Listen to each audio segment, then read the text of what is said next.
After years of living in Pakistan, thousands of Afghans have gone into hiding.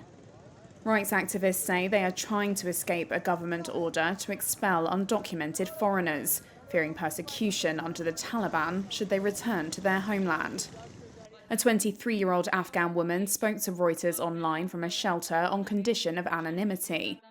She said dozens of others were also holed up there before moving on to a new hideout. The government of Pakistan, which started the deportation, the process has completely ruined the situation to such an extent that we are currently locked in our homes. We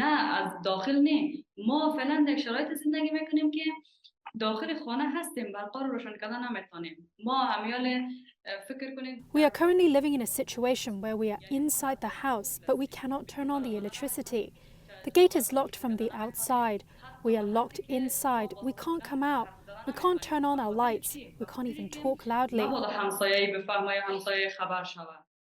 Those at the shelter say the lock was put there by local supporters so neighbours believe the house is unoccupied and that some locals are helping the Afghans arrange for necessities to be smuggled into the shelter under the cover of night.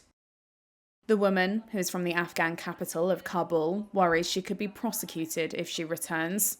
She converted from Islam to Christianity in 2019.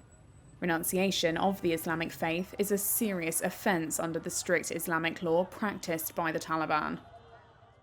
Authorities began rounding up migrants across the country after a deadline for voluntary exits expired on November 1st. The expulsion decision came after suicide bombings this year, which the government, without providing evidence, said involved Afghans. Islamabad has also blamed them for smuggling and other militant attacks. Karachi-based human rights activist Sijal Safiq helped vulnerable Afghans find shelter before Pakistan's new expulsion policy. She's one of several asking the Supreme Court to halt the deportation program. After dreaming for the past 15, 16 years that, I'm going to be a doctor, I'm going to be this, I'm going to be that. And suddenly be told that, no, you cannot have university education anymore. You cannot have a profession. You cannot even go out in public. So that is taking everything away from some. So they say that they don't want, they rather die. So, and there are people who don't even have the choice, for them, they cannot go. Because of their faith, they cannot go. They are the religious minority. They cannot go. There was no immediate comment from the Taliban-run administration on whether those returning would face screening or prosecution under their laws. Saleh Zada, a 32-year-old singer in Karachi, said he moved from Afghanistan a year ago. He's fearful to return.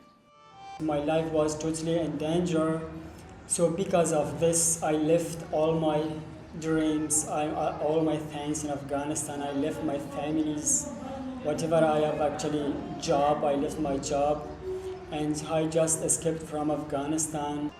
Pakistan's foreign and interior ministries did not respond to requests for comment about exempting at-risk individuals from deportation.